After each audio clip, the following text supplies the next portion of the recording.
Capturing the world. Hey, what's up, y'all? This is David Carmichael II with Capture the World. And I know y'all been wondering where I've been the past couple of weeks. I decided to take a little break from podcasting. Last December, I decided to take a small break, a small holiday break. But I am back in 2021 with a fresh new episode and fresh content every Monday coming soon. And also, I thank you for everyone that supported the brand in 2021, the Capture the World brand. 2020 was the biggest sales we've had online all year, and it's crazy because even during the pandemic, we were still able to sell a lot of units of clothing.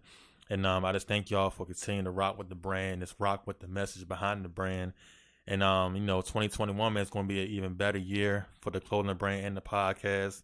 And if you haven't visited the website yet, feel free to check it out at www.capturetheworldapparel.com. And you already know where to check out the podcast, man. Spotify, Apple Podcasts. Like I said before, man, we're going to be real consistent again this year. New episodes uploading every Monday, man. So stay tuned, man. Hey, y'all be blessed. 2021 is going to be a great year for everyone. Peace out. This episode was recorded on January 11th, 2021. I hope you enjoy.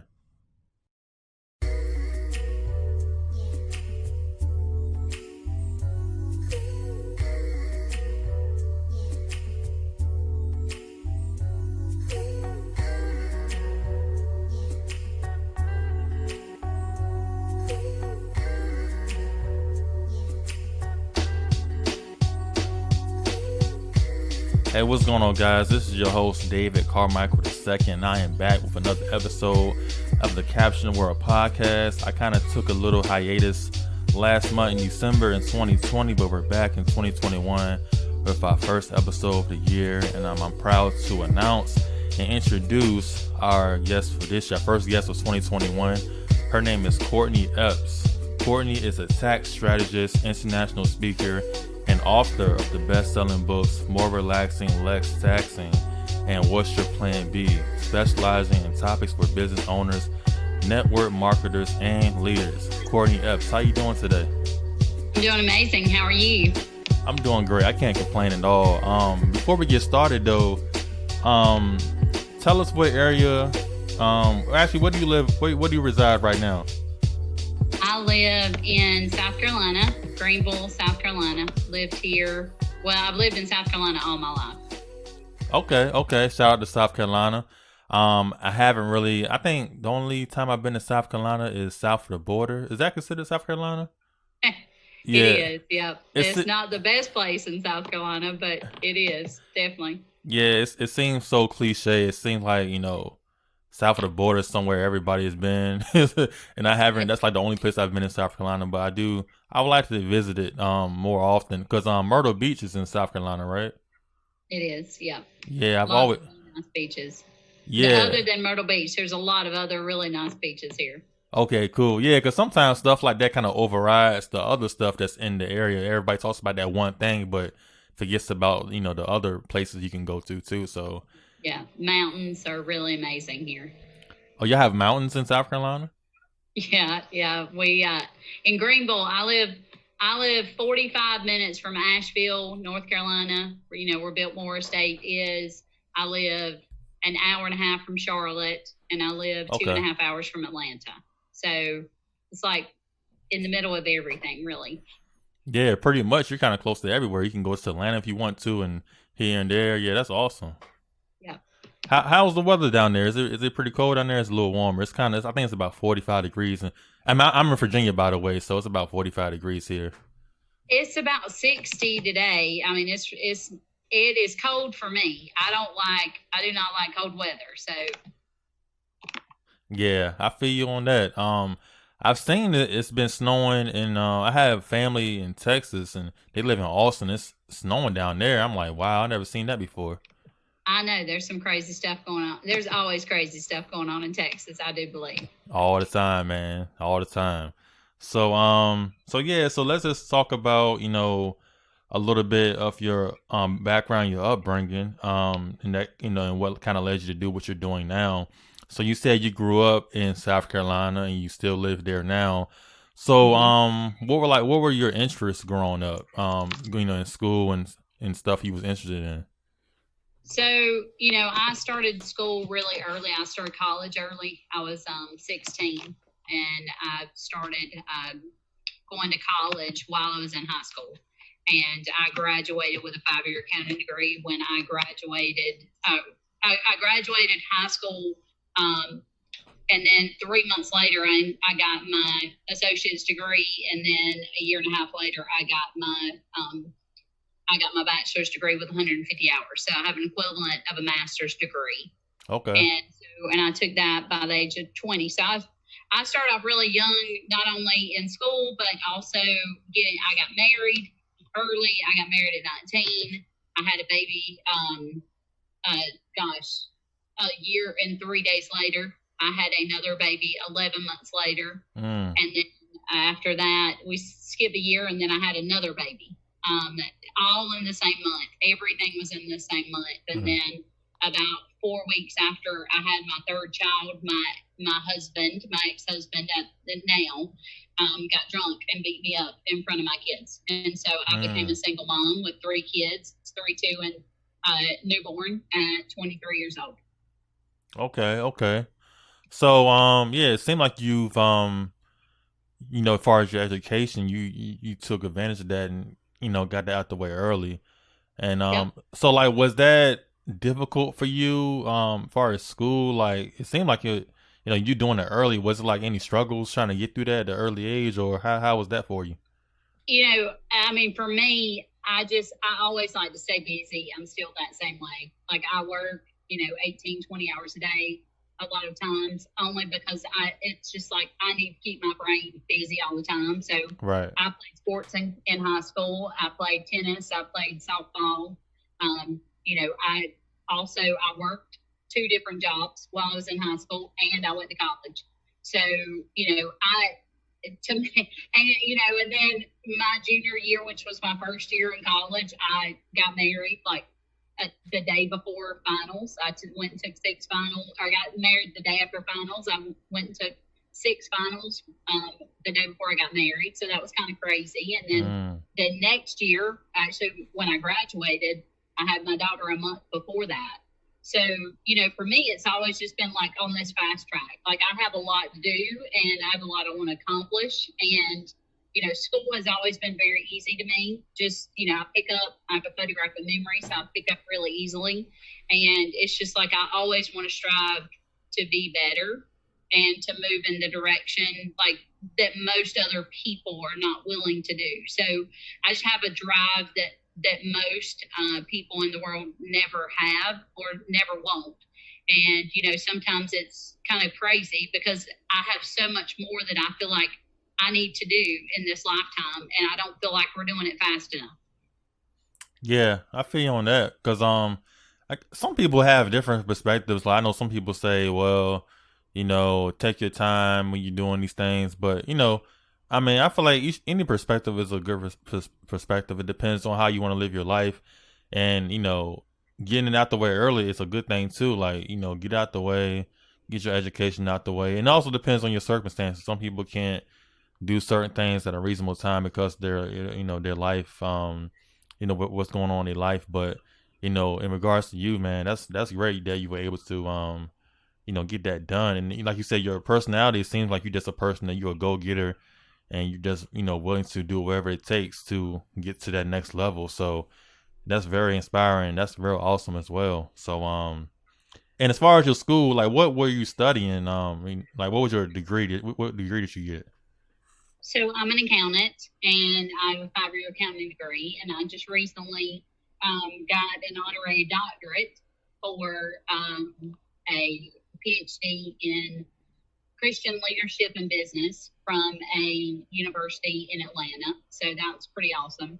My biggest thing is that I've spent the last 19 years just becoming an expert in the world of strategy for taxes, how to free up money for people, everyday people, small businesses, medium-sized businesses, and taking that to a whole nother level. So that's what I've been doing for the last 19 years. Now, granted, there was a lot of time in between that I tried to do everything but accounting.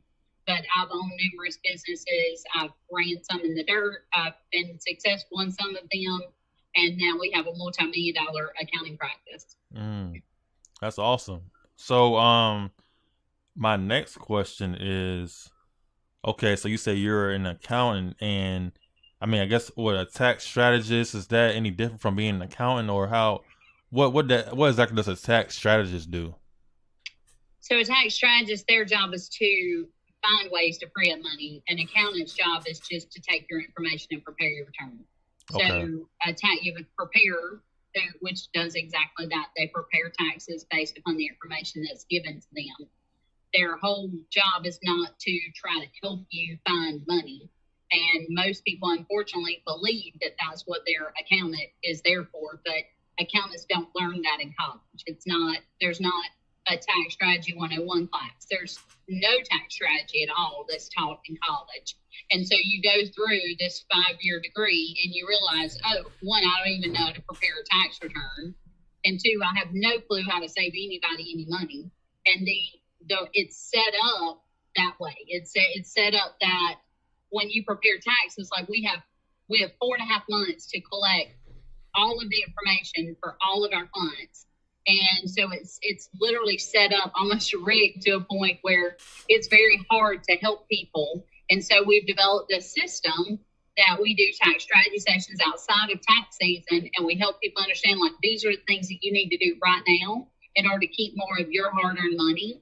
And then moving forward, year in, what are we going to do? How do we structure things properly? What deductions are you missing? So it's really looking at the whole picture and saying, do this, this, and this to save this much money in taxes, other than me coming to you at tax season saying, give me all this information. Whatever you spent and whatever your structure is, we're going to take that information. We're just going to prepare your tax return. So completely different situation.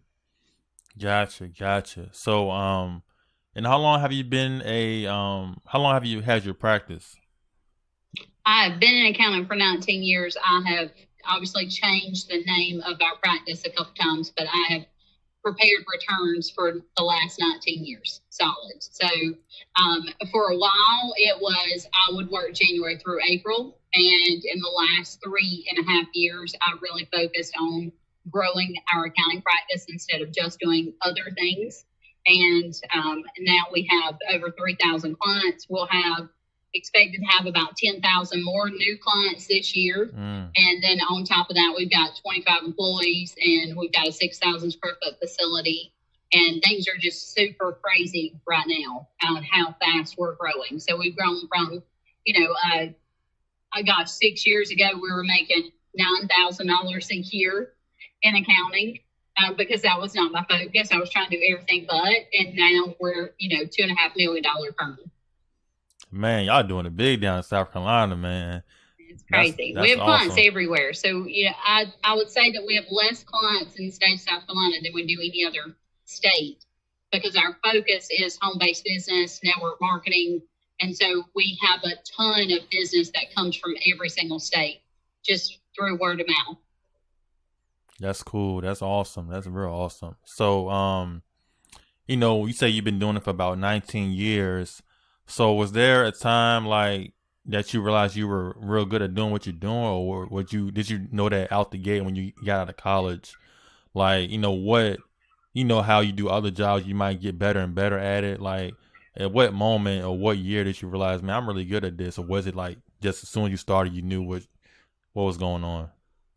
So, when I first started, obviously I had no clue what I was doing. I worked for a CPA firm. And then, I knew enough just to be dangerous for a couple of years. And as I continued to learn strategy, which I really started focusing on that about 6.5 years ago, after I got involved in a home-based business and started focusing and instead of allowing accounting to be a part-time gig always, I started allowing it to be more involved and heavily involved in my life. And it wasn't necessarily to prepare taxes. It was to give people advice. It was to speak and teach them and educate them on why they'd be brain dead not to own a home-based business. And because I was involved in network marketing. And so when I started that whole education piece and teaching people that information, then that started leading me into speaking, right, and teaching that information to others. And then that led me into a world. About 3.5 years ago, I showed up to a Tony Robbins event and realized, one of the reasons why I wasn't pursuing my accounting practice full time is because I was scared of failing again, because I put my business up for sale about 10 years ago, and it was an accounting firm and an insurance agency, and I threw that for sale, and the guy sold it to stop paying me, and I lost everything. And I was about $250,000 in debt. And so I was just scared to just hang my hat on, I'm going to open up a firm again. I'm going to have employees. I'm going to have a lease. I'm going to do all these things. Right. And 3 years ago, I showed up to a Tony Robbins event, and that's when everything shifted for me. And I realized, you know what? I've got to do something. I've got to push myself and actually go out and share this information, because I do have a superpower in accounting and being able to free up money for people. And I've got to share that with the world. Right. Okay. That's great. That's awesome. So my next question, I kind of thought of this just now. So, as far as being a tax strategist, right, like the laws are changing all the time, and, it's always something that it seems like we have to know in order to get the best return we can get. So as far as you is concerned, like, how much homework do you have to do in regards to staying up to date to the newest laws and stuff like that? Like, how often are you like researching, try to make sure you know what's new for the upcoming year as far as taxes? Tax laws don't change very often. So as much as people think that they do, there's changes to the actual return, the way it looks. Mm-hmm. But in 2018, they came out with some new tax laws, and it's probably been 20 years since they came out with that big of difference in tax laws. So there's only a handful of things that change. Everything's based off of the federal tax return. And so as long as you know what's going on with the federal, the tax software will do the state taxes. So it's not like I have to know every single law in every single state. I know enough information that I can fill out the tax software, and the tax software will take it from there, as long as you know how to prepare a federal tax return. So, a lot of people think, well, I have to go somewhere that someone knows everything about my state. Well, there's not a whole lot of differences. Like in the state of Arizona, you can give to a school and you can get charitable contributions for that. So there's a couple other states you do the same thing. But all of that is provided in the software. So we collect all of the information that we need from the clients. And once we collect that and put it into the software, it will generate all the things if they are entitled to a tax deduction or a tax credit or things like that. One of the biggest things, and I guess I'll explain this, is I think it's super important for people to understand, especially now, is that if you don't have some sort of business right now, you're going in the hole. And I'll explain it to you. And the reason why I got so adamant about speaking, and the reason why I speak for Tony Robbins and for Les Brown and Eric Worre, is because I teach this one simple thing, is that the average household income in America in this country is $60,000 a year. And now that was before the pandemic. It's gone down much lower than that this year, because 40% of Americans making under $40,000 a year lost their jobs. But the average household in America is $60,000 a year. They'll pay $14,000 in taxes. Their take home from that is $46,000 a year. And then what's left over is their take home. And now they have a cost of living. So it costs money to live, right? So the average cost of living in America is $53,000 a year. So that means that the average household in America, family of four, is going in debt $7,000 a year to work, 40 hours a week, 50 weeks a year, take 2 weeks paid vacation. And so what I do is I teach people, one, you be brain dead not to own a home-based business. That's one of my books, is Why You Be Brain Dead Not to Own a Home-Based Business. And the reason why is because the average household is going in debt. And so from there, how do we fix that problem? And the reason why I started teaching and educating and speaking and providing the strategy is because I realized I had a way to fix that problem. When I got involved in network marketing, I had a home-based business. So, I realized, and when I lost my business, I had to start my accounting practice back over from home. And so I knew always, because I've been a business owner since I can remember, at least 16 years old, I've been a business owner. So I knew all the tax deductions that I was entitled to take. I didn't realize that everybody else in America did not know the same information that I knew, because I didn't learn this stuff in college. I learned it because my family were business owners. I was a business owner, and I learned, like, I can write off everything. I can write off anything and everything that I want to write off legitimately, morally, and ethically. Mm-hmm. And so when I got involved in network marketing, I did over 900 tax returns in a year's time frame for people who were in that company that I was involved in. And I'm not in network marketing anymore, but I realized that I can save the average person $4,000 to $8,000 a year, the average family. Right. And when I heard those statistics that I just shared with you, that the average household in America is going into $7,000 a year by Grant Cardone, I heard those in August of 2018. And I put together the fact that I'd just done, over the course of a year, a couple years prior, that I could save the average household $4,000 to $8,000 a year. I took those two together and said, oh my God, like, I could really change the world with this information. And that's where this all started. And that's where my business started skyrocketing. And I started focusing on the education piece, which is not typical in the accounting world. Most people, you're either doing or speaking, or you're speaking and not doing, right? Mm-hmm. So there's not both of them. And we just happen to have an accounting practice that does all the work, and then I do all the speaking. And then I also do the work. I review every tax return that walks out of my door. So it's a complete different skill than most people have. And it's through, one, me being an entrepreneur, first and foremost, and running so many businesses, so many different types of businesses in different industries, and understanding where people are. And then two, it's me understanding the tax knowledge that goes around it. So there you go. That's good. I like that. That's awesome. So, and then to add on to what you were just saying, I like how you said owning the business is probably something that a lot of us should be looking into. As far as myself, my clothing brand, which I told you about earlier, I started, well, actually my dad originally started it, and I took it over from him, and I reestablished it in 2016, and I've had my LLC since 2016.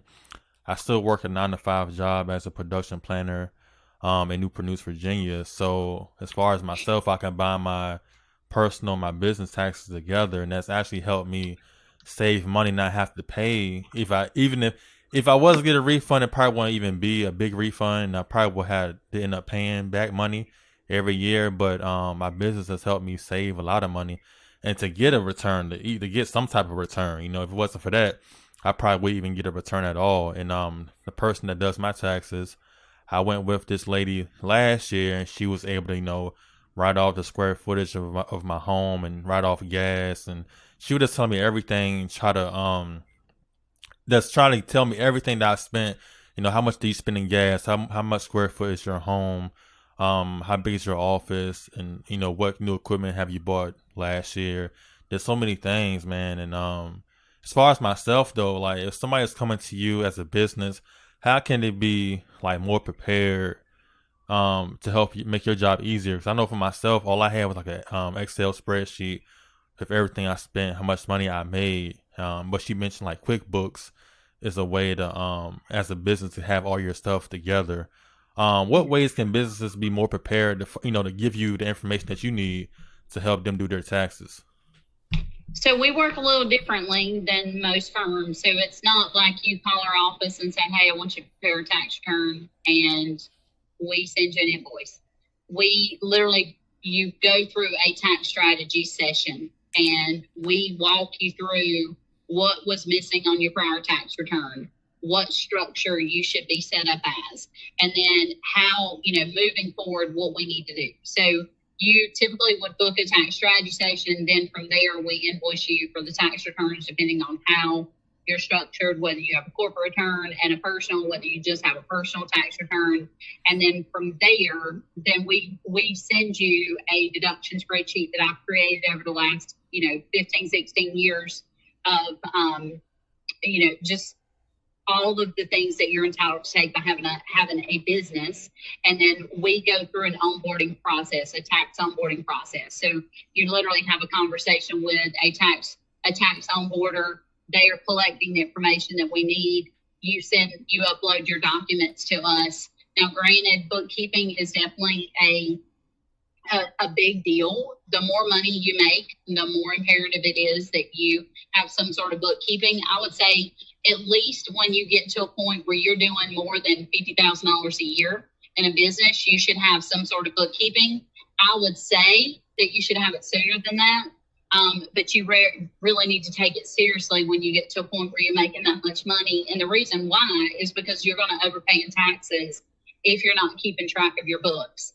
And then if you do get audited, and you don't have a set of books, you're going to have to create that set of books. So, those are only things. We are a full service accounting firm. So it's not like we don't just prepare returns. We process payroll. We set up LLCs. We set up S Corp elections. We do corporate and personal tax returns, and then we do bookkeeping as well. Okay, that's great. That's the whole shebang right there. Yeah, that's awesome. So, and I know you mentioned that, you started speaking. How long have you been an international speaker, and where have you spoken at? For 2 years. Okay. So I've been speaking. My first speaking engagement was for Les Brown. Okay. And what other places have you spoken in? Like, do you go to different states, or is this mainly in South Carolina? So I speak all over the country. I've spoken in Canada. I was supposed to speak in Europe before COVID hit, and I've spoken in Punta Cana, in the Dominican Republic. I was supposed to speak there again this past year, but that got canceled. So I speak mostly for network marketing companies, network marketing leaders, and motivational speakers. And Okay.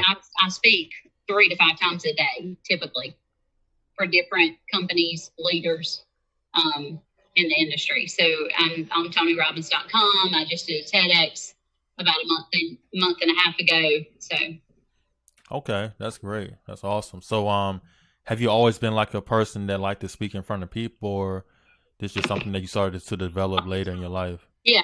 I guess I love to talk to people. So, I'm not a typical accountant. I don't like to just sit behind a desk. Right. And for me, being able to speak and having that, and now, I either am doing tax strategy sessions all day long every day, or I'm speaking. So those are the two things that I do. I don't prepare tax returns anymore. My staff does that. My job every single day is to speak and do interviews, or I do speaking engagements, interviews, or tax strategy sessions for our high-end clients. Cool. Okay. So yeah, let's keep on going about what, as far as everything you got going on. So I know you have 2 books. One is called More Relaxed and Less Taxing, and What's Your Plan B? So what inspired you to write these books? I know you mentioned earlier, like, you had a lot of information and you feel like people should know, this stuff going on. So what other things led you to to write a book, and which book came first? So More Relaxed and Less Taxing was the first one. I wrote the book because I knew in order to be an expert, I needed to have some credentials, or I needed to write a book. Mm-hmm. That was it.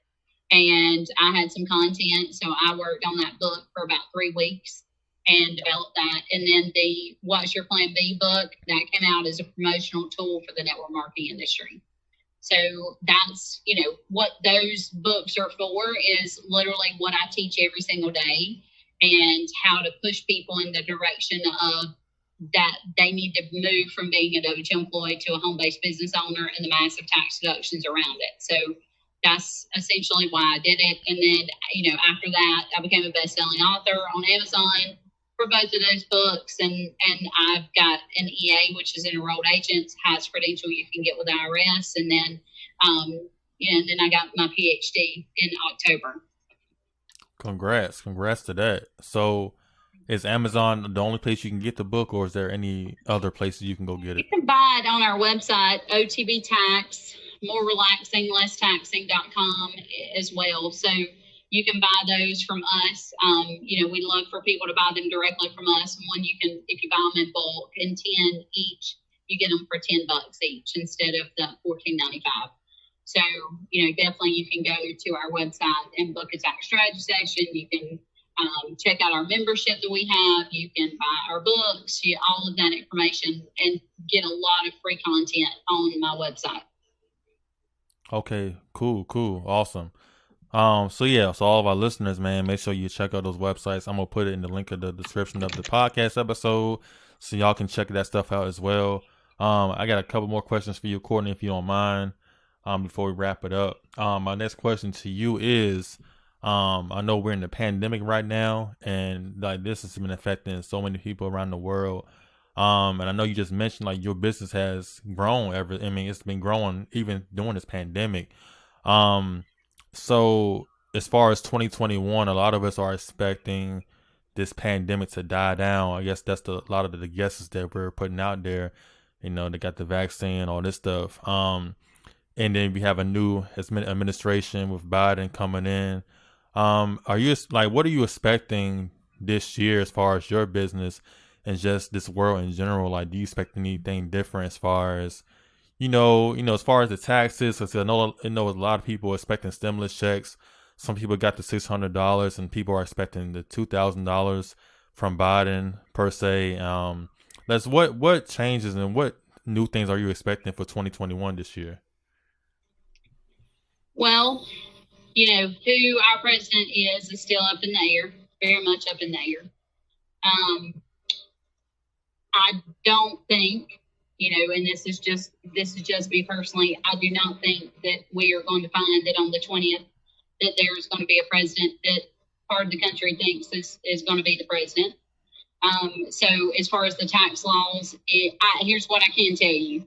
If Biden is the president, expect to pay 30 to 40% more in taxes than you paid last year. Nobody should expect that there's any more than $600 coming, because there's not.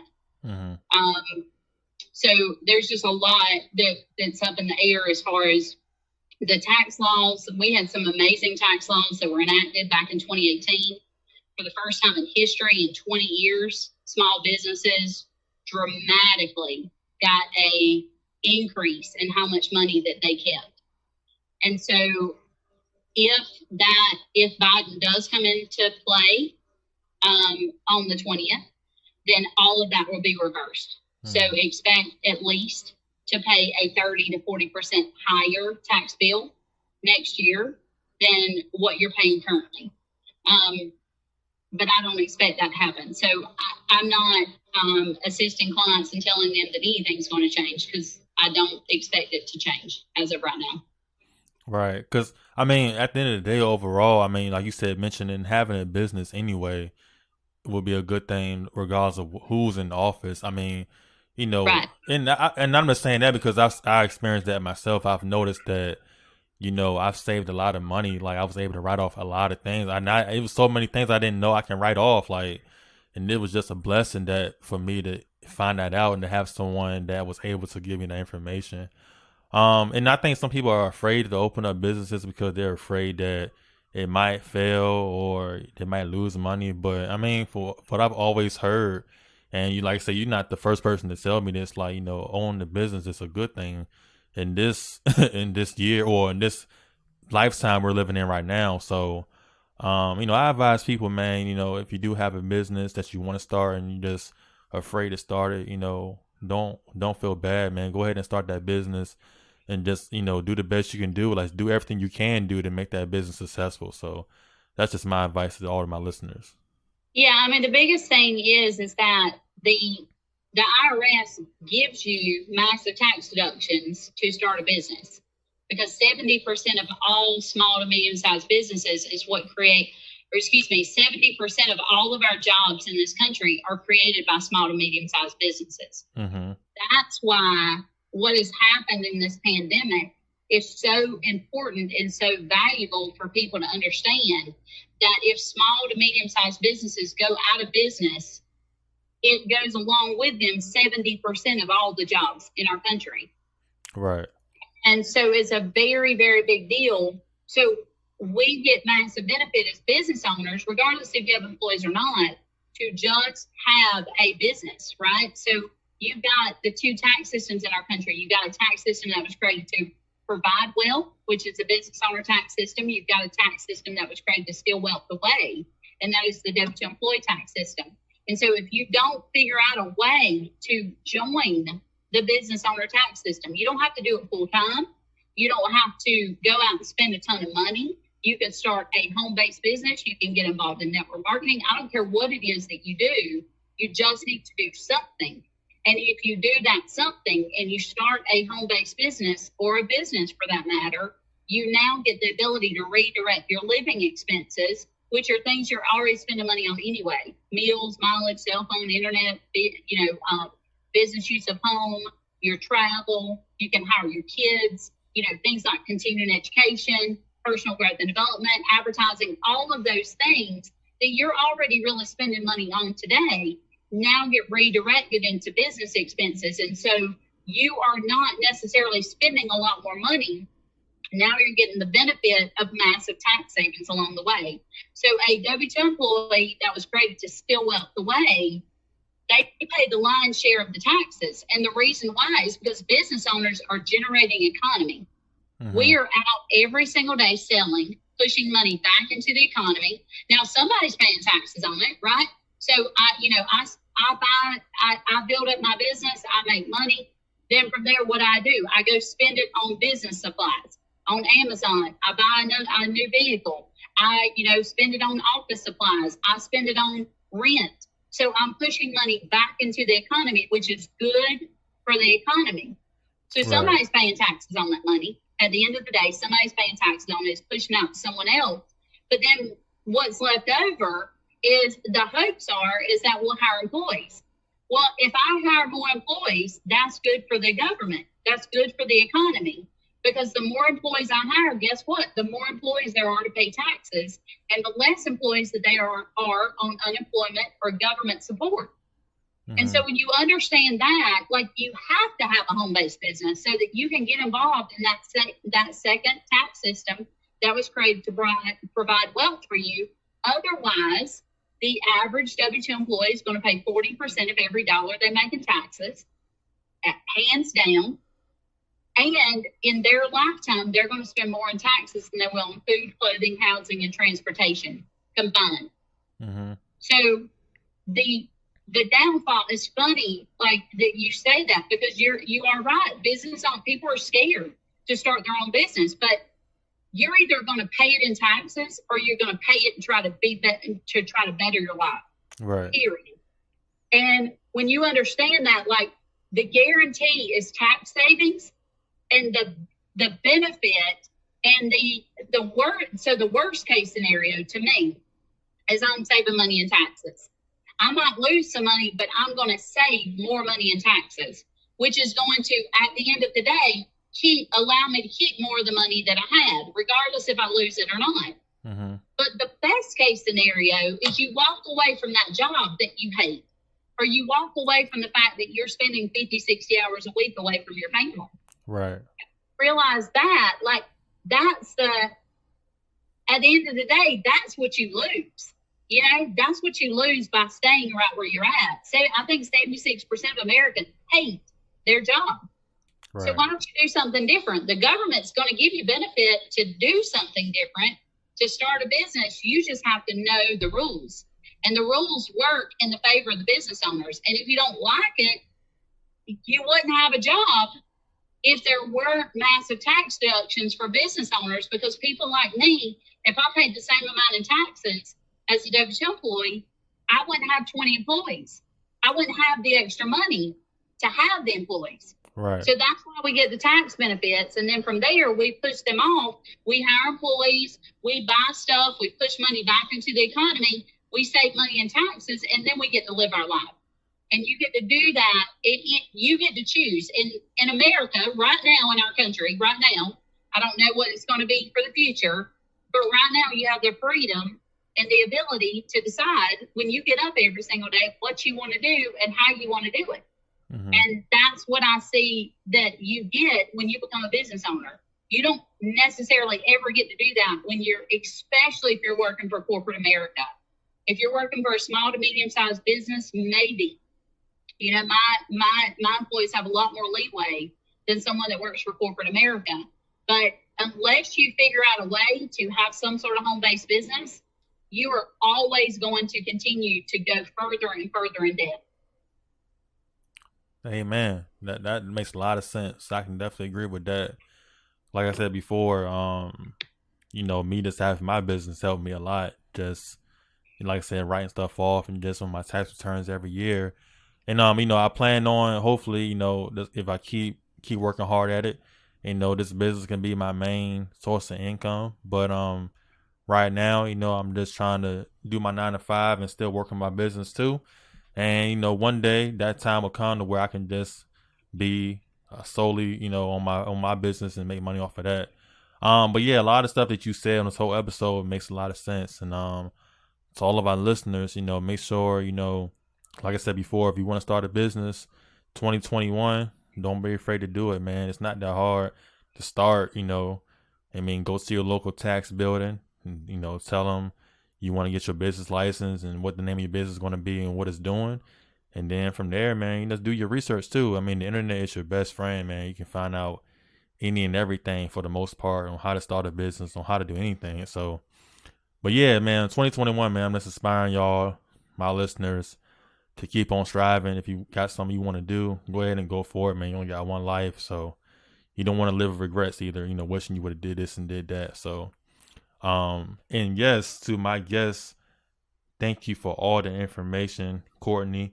Before we go, do you want to give people your, if you have any social media handles and your websites again, so they can follow you and look forward to what you got to offer this year?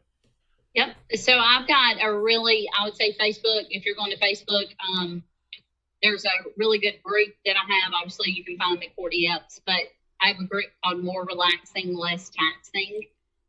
Lots of content there. Instagram, I'm Courtney Epps Tax. I think LinkedIn, you can find me. It's either Courtney Epps or Courtney Epps Tax. So I put a ton of content through Facebook, Instagram, as well as YouTube. And YouTube, you can find me at either Courtney Epps. You can type that in and find access to me, but you can also find me through OTB Tax, which is the name of my company. Cool. And the More Relaxed and Less Taxing, so you said it's a Facebook group? Mm-hmm. Yes. And I put a lot of content in there. Almost every day we post content there. Okay, cool. I'm going to definitely look into that myself. And to all my listeners, you know, make sure, man, if you want any information, go ahead and get into that Facebook group. Because I'm in like plenty of Facebook groups. I'm in like podcasts, Facebook groups, clothing line, Facebook groups. Like I find a Facebook group for anything I can find that can help me personally. So yeah, I'm gonna definitely try to tap into that as well. But yeah, is there anything else you want to tell our listeners before we go? You know, I mean, the only thing I think, guys, is it's a new year and it's a new start for, you know, one, it's never been a better time to have a home-based business. You have got to find something you're passionate about. Really don't care what that is. You just got to find something so that you can free up money. And with taxes being our number one expense, it is crucial for you to figure out a way to free up those taxes. Well, how do we do that? That's by having a home-based business. So you've got to find something, get involved. And the more you do, obviously, the hope is that you'll make more money. But at the end of the day, now you're saving more money in taxes. So you're providing more for your family with what you already have. And all you've literally got to do is put in 3 to 5 days a week for 45 minutes a day to attempt to earn an income. So, you know, don't allow people to tell you that, you know, you can't make it or you don't have enough money to get started or, you know, I had nothing But, getting our accounting practice started from nothing. Mm-hmm. We had to start over. And if you failed before, I would just say go out and attempt again, because, we failed. I lost $250,000. I was $250,000 in debt. I lost a whole lot more than that. But, things change. And the more you learn, I've been able and blessed now to be a platinum partner with Tony Robbins, and understanding that I can get around people who are in the same industry or in the same realm as where I want to be. Right. And I can work alongside them and literally condense time. So I can take the skills and the information that they've given, and I can take that to a whole nother level. And that's exactly what I've been able to do. So, spend the money, find a home-based business, join something, save the money in taxes so that you can have a better life for you and your family. So, because it's all about teaching more people how to save more money so that they can have more, live more, and then in essence, like, be able to give more. Awesome. That's excellent, man. And just to wrap it up, man, everything that, Courtney said is true. And I'm a living example of it. And like I said, to all of our entrepreneurs out there, man, let's keep striving. 2021 is going to be a great year for everyone. And I'm just praying that everybody will have a great year. And to my guest, Courtney Epps, thank you again from South Carolina. Thank you so much. Much success to your business this year and in the future. And just keep being great. And this is another episode of the Caption the World podcast. I want to give a shout out to all of our Spotify listeners, Apple Podcast listeners, YouTube listeners, man. Thank you for rocking with us. We're going to have a lot of great content coming in 2021, man. Like I said before, 2021 is the year. It's the year for everybody to be great. And it's a bounce back year. If you had a bad year last year, 2021 is going to be a bounce back year for everyone, man. So let's keep hustling, keep striving. And we'll see y'all on the next episode. We'll see y'all next week. This is another episode of the Caption the World podcast. This is your host, David Carmichael II, and Courtney Epps. Thank you again. We'll see y'all next week. Have a good one. Peace. Thank you.